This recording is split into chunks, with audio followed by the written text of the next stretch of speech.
सहारा enterprises तुमच्या स्वप्नातली गाडी आता कमी किमतीत. इचलकरंजी शहरालगत असलेल्या कबनूर चंदूर रोडवर कोन्नूर पार्कमधल्या सहारा एंटरप्राइजेस इथं पश्चिम महाराष्ट्रातली विविध बँका आणि फायनान्स कंपन्यांनी जप्त केलेल्या जुन्या दुचाकी आणि चारचाकी गाड्यांची विक्री केली जाते. शोरूम किमतीपेक्षा 25 ते 50% कमी दरात, उत्तम स्थितीत आणि संपूर्ण कागदपत्रांसह त्वरित डिलिव्हरी. दुचाकी 20,000 पासून पुढे तर चारचाकी 50,000 पुढे. आपल्या पसंतीची कार किंवा बाईक आता अगदी परवडणाऱ्या दरात घेऊन जा. विश्वास, पारदर्शक व्यवहार आणि उत्तम सेवा हेच आमचं वैशिष्ट्य. पत्ता Konnur park, Kabnur Chandur road, Ichalkaranji. Proprietor Rajubhai Ajgar. संपर्क 8055810910 आणि 9860785786. सहारा एंटरप्राइजेस, दर्जा, विश्वास आणि बचत यांचं परिपूर्ण ठिकाण.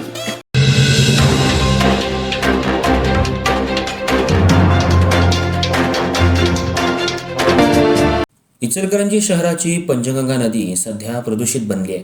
शहरात काळ्या ओढ्याद्वारे कापडावर प्रक्रिया करणारं पाणी थेट नदीमध्ये मिक्स होतंय. या अनुषंगानं आंदोलन अंकुशच्या वतीनं आंदोलन करण्यात आलं होतं.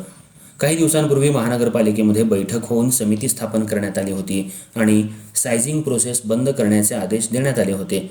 पण आज पुन्हा बैठक होऊन सायझिंग प्रोसेस लवकरात लवकर सुरू करून नदीमध्ये कोणतंही पाणी न मिक्स होण्याची काळजी CETP अधिकाऱ्यांनी घ्यावी. येणाऱ्या 21 दिवसांमध्ये सर्व कामं पूर्ण करण्याचे आदेश बैठकीमध्ये देण्यात आलेत. बैठकीमध्ये वादावादीचाही प्रकार घडला. इचलकरंजी शहर ही वस्त्रनगरी म्हणून आपण ओळखतो. या ठिकाणी कापड उद्योग मोठ्या प्रमाणात आहे. या अनुषंगानं सायझिंग प्रोसेस मोठ्या प्रमाणात आहे. या ठिकाणी होणारं प्रदूषित पाणी CETPमध्ये फिल्टर करून तेच पाणी शेतकऱ्यांना दिलं जातं. पण तसं न करता काही सायझिंग प्रोसेसधारक केमिकलयुक्त पाणी थेट पंचगंगा नदीमध्ये सोडतायत. त्यामुळं नदी प्रदूषित झाली आहे. शिरोळ तालुक्यातल्या 12 गावांना याचा मोठा फटका बसतोय आणि शेतीचं मोठं नुकसान होतंय. या अनुषंगानं आंदोलन अंकुशनं गेल्या काही दिवसांपूर्वी काळा ओढा बंद केला होता. त्यानंतर महापालिकेमध्ये मोठी व्यापक बैठक होऊन एक समिती स्थापन करण्यात आली होती.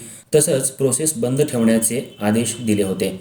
पण सायझिंग प्रोसेस बंद ठेवल्यामुळं इथल्या कामगारावर उपासमारीची वेळ आली आहे.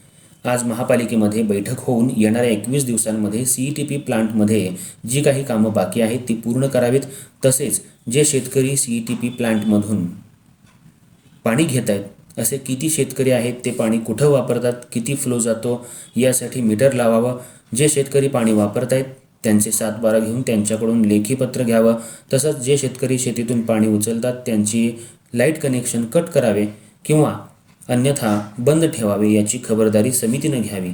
काळा ओढ्याद्वारे पंचगंगा नदीमध्ये केमिकल पाणी मिक्स होणार नाही याची जबाबदारी समितीनं घ्यावी. तसंच समिती आणि शिरोळ तालुक्यातील आंदोलन अंकुश यांनी एकत्रितपणे येऊन इचलकरंजी महानगरपालिकेचे महापौर, उपमहापौर, नगरसेवक यांना समितीद्वारे पंचगंगा प्रदूषण मुक्तीसाठी एक मोठी चळवळ तयार करून जिल्हाधिकाऱ्यांना निवेदन देण्यात यावं.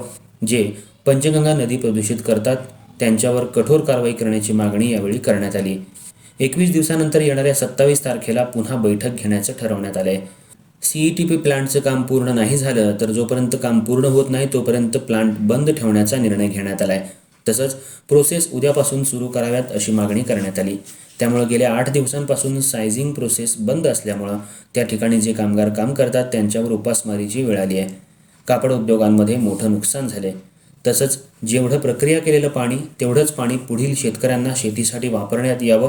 इथून पुढं पंचगंगा नदीमध्ये काळ्या ओढ्याद्वारे एकही थेंब पाणी मिक्स होऊ दिलं जाणार नाही याची खबरदारी समितीनं घ्यावी. या बैठकीला महापौर, उपमहापौर, नगरसेवक, CETP प्रकल्पाचे अधिकारी, अध्यक्ष, उपाध्यक्ष तसंच प्रदूषण नियंत्रण मंडळाचे अधिकारी मोठ्या संख्येनं उपस्थित होते. ही बैठक वादळी जरी ठरली असली तरी पंचगंगा प्रदूषण मुक्तीसाठी योग्य निर्णय घेण्यात आला. त्यामुळे येणाऱ्या काळात पंचगंगा प्रदूषण मुक्त होणार असा पवित्रा सर्व समितीने घेतला आहे.